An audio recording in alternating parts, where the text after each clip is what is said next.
Welcome to our podcast for international teaching assistants at Stony Brook University. In this podcast, we will address the issue of keeping undergraduate students actively involved during a recitation.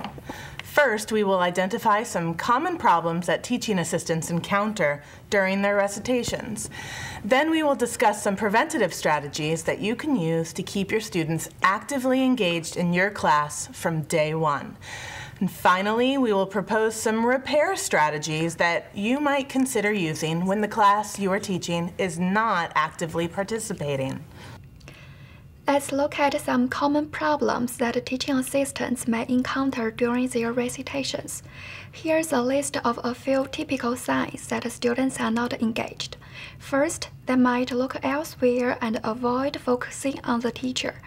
Second, students might be using their phones or laptops. Third, they might have blank or unaffected expressions. Last but not least, when the students are not engaged, they may be unresponsive to your questions and prompts. One way to make sure students are engaged in the classroom is to take the following preventive measures starting from the first day of class. Establish classroom rules and consequences that are stated clearly in the syllabus, and be sure to talk about them on the first day of class. This allows you to hold students accountable throughout the semester. Arrange desks in a horseshoe shape so that all students will feel the need to participate. This desk configuration sends a message that every student is an important member of the class. Utilize technology and visuals to engage your class. You can easily use the school's built-in projector system for syncing with computers, clickers, and other media to your advantage. As you go through your classroom presentation, stop and ask questions on a regular basis. Make sure the students are following you step by step. Having students move around the room keeps them awake and alert. Have your students come up to the board often to do problems or write their answers, so they know from the beginning that this is part of the classroom procedure. Despite your best efforts, you may still encounter students who are not actively involved in your class. Here are 4 strategies that can help you repair the situation without taking away from your lesson or wasting class time.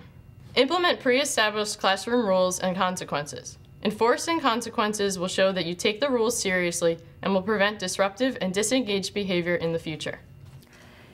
I see someone with her phone out during class. We have talked about this before, so Jessica, you will be taken off 1 point from your average. Circulate around the room. While still presenting your lesson, go and stand next to students who are disengaged. Students will get the hint and refocus. You can also take this opportunity to see if students are taking notes and check on their progress. Have students summarize the topic in their own words. The teacher can judge what students have learned and if the material is too difficult or too easy. Depending on student responses, it may be time to move on or to review and simplify what you have taught. Give students an engaging question that will require deeper thinking. Questions can be open-ended and should spur a debate or cover a difficult concept. Students can work in groups or pairs to prepare for class discussion. As an ITA here at Stony Brook, you may be faced with large classes of students at different ability levels and motivations. Always remember that you are an invaluable resource to these students. There are plenty of strategies you can employ to keep your students from losing focus. If you run into situations where your classes become disengaged, remember that there are things you can do to get them back on track. As the semester continues, you will find new and creative ways to keep your class focused and engaged on the course material. With the help of these strategies, no classroom will be beyond your control.